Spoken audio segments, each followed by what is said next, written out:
पति, पत्नी और नौकरानी। शीतल और अभिमन्यु की शादी को 5 साल हो चुके थे, लेकिन अभी तक उनका कोई बच्चा नहीं हुआ था।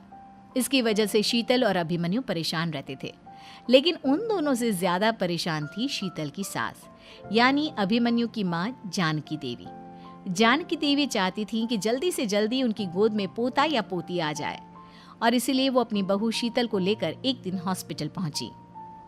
डॉक्टर मैडम, जरा ठीक से चेक करके बताइए ना।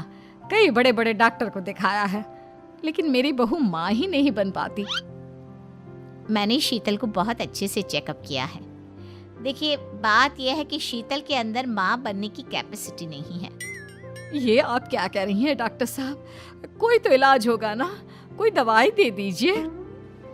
देखिए, कुछ प्रॉब्लम ऐसी होती है जिनका कोई ट्रीटमेंट नहीं होता। आई एम सॉरी टू से, लेकिन शीतल कभी माँ नहीं बन सकती, क्योंकि उसके यूट्रस में अंदर से ही कुछ प्रॉब्लम है। घर आने के बाद क्या हुआ माँ? कहाँ लेकर गई थी आप शीतल को?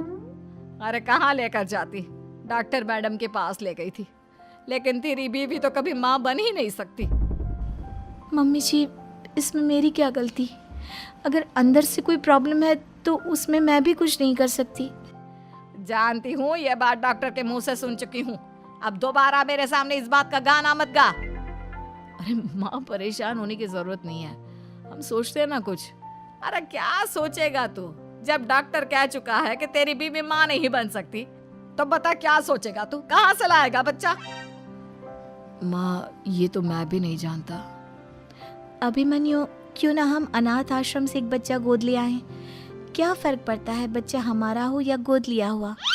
हाय, बड़ी बातें बनाने वाली। क्या फर्क पड़ता है? अरे क्यों फर्क नहीं पड़ता? मुझे इस वंश को आगे बढ़ाने के लिए मेरे बेटे का खून चाहिए, किसी दूसरे का नहीं। लेकिन माँ, आप जानती हैं कि ये अब पॉसिबल नहीं है। मैं कुछ नहीं जानती। मैं किसी पराये की औलाद को इस घर में अपना पोता या पोती बन के बढ़ता हुआ नहीं देख सकती। मेरा वंश मेरे बेटे के खून से ही आगे बढ़ेगा। लेकिन मम्मी जी, ऐसा कैसे हो पाएगा? आप अच्छी तरह जानती है ना, मेरा और अभिमन्यु का बच्चा नहीं हो सकता। तो मैं अपने बेटे की दूसरी शादी करवाऊंगी, और अपनी दूसरी बीवी से ये मुझे बच्चा पैदा करके देगा। ये आप क्या कह रही हैं माँ? मैं किसी और से शादी नहीं करने वाला। मेरे रहते हुए आप अभिमन्यु की शादी किसी और से करवाएंगी? मम्मी जी, आप ऐसा कैसे कर सकती हैं? तू बस देखती जा बहू, मैं ऐसा कैसे कर सकती हूँ। कुछ दिनों के बाद, अभिमन्यु, मैंने तेरे लिए लड़की ढूंढ ली है। माँ, मैं आपको कितनी बार समझाऊं, मुझे किसी से शादी नहीं करनी है। पहले मेरी बात सुन। ये जो चमेली है ना, हमारे घर में काम करने आती है, वो तुझसे शादी करने के लिए तैयार है। मम्मी जी, आप अभिमन्यु की शादी एक नौकरानी के साथ करवाएंगी? वो इसलिए क्योंकि चमेली दिखने में बहुत खूबसूरत है, बच्चा भी सुंदर ही होगा। मम्मी जी, लेकिन एक बच्चे के लिए अपने बेटे की शादी नौकरानी के साथ करवाना, क्या ये सही है? अगर अभिमन्यु ने शादी नहीं की ना, तो मैं अपनी जान दे दूंगी। अब देख लो, अगर तुम्हें अपनी माँ की जान प्यारी है तो तुम्हें इस नौकरानी के साथ शादी करनी ही होगी। इस तरह जानकी देवी अपने बेटे अभिमन्यु की शादी नौकरानी चमेली के साथ करवा देती है। कुछ दिनों के बाद, नौकरानी से मालकिन बन के तो मजा आ गया। अब तो मैं इस घर की मालकिन हूँ। देखो, अपने आप को ज्यादा मालकिन समझने की कोशिश मत करो। एक बार तुम्हारा और अभिमन्यु का बच्चा इस दुनिया में आ जाए, उसके बाद तुम इस घर से हमेशा के लिए चली जाना। अरे जाओ जाओ, किसी और के आगे बातें बनाना। एक बच्चा तो पैदा नहीं कर सकी, बढ़िया आई। जाओ जाकर मेरे लिए कॉफी बना कर लाओ। नौकरानी मैं हूँ या तुम? मम्मी जी, देखिए ना शीतल मुझसे किस तरह से बात कर रही है। शीतल, तुम्हें पता है ना चमेली प्रेग्नेंट है, मेरे बेटे के बच्चे की माँ बनने वाली है। वो जैसा कहती है वैसा करो।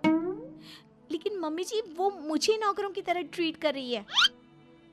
अरे तो करेगी ना, वैसे भी बहू तुम हो किस काम की? एक बच्चा तो पैदा नहीं कर सकती। जाओ अब घर के सारे काम करो और चमेली को आराम करने दो।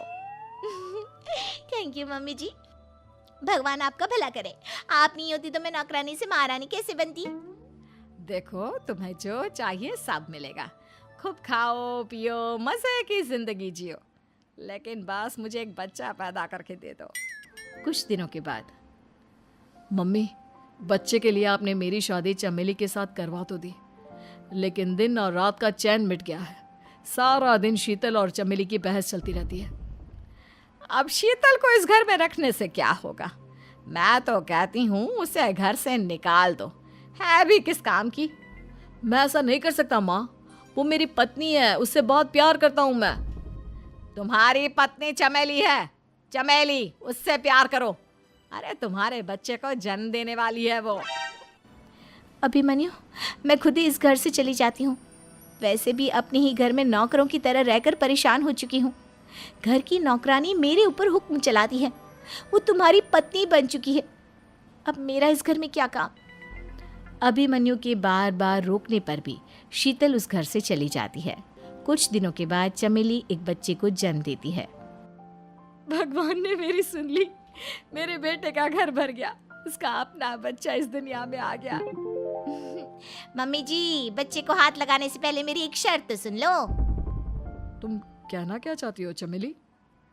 आपकी मम्मी को बहुत शौक था ना अपने पोते को खिलाने का। अब देखो, इस दुनिया में हर चीज की कोई ना कोई कीमत तो होती है। तुम अपनी आधी प्रॉपर्टी मेरे नाम कर दो, बच्चा तुम्हारे नाम।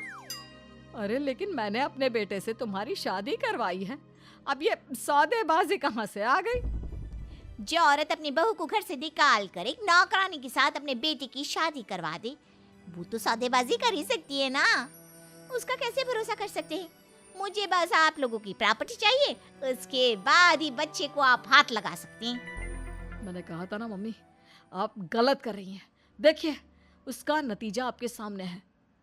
जब शीतल को पता चलता है कि अभिमन्यु और चमेली का बच्चा दुनिया में आ गया है, तो वो अपने घर पहुंचती है।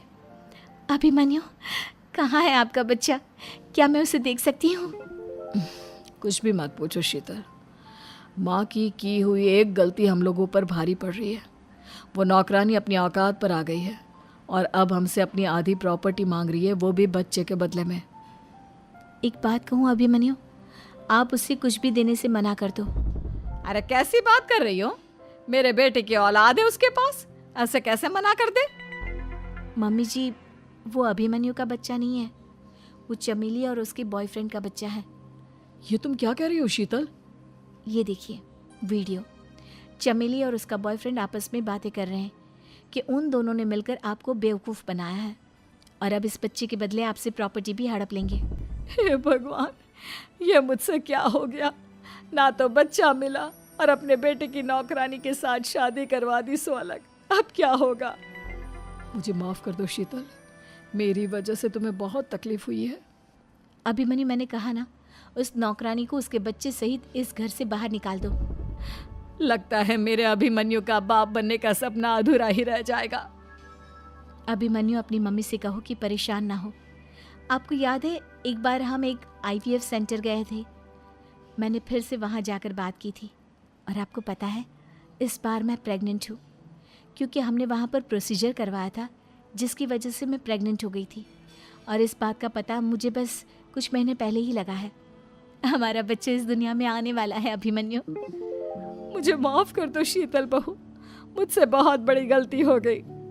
कोई बात नहीं माँ, लेकिन अब हमें उस धोखेबाज नौकरानी को इस घर से बाहर निकालना है और इस घर की मालकिन को वापस घर लाना है, वो भी अपने बच्चे के साथ।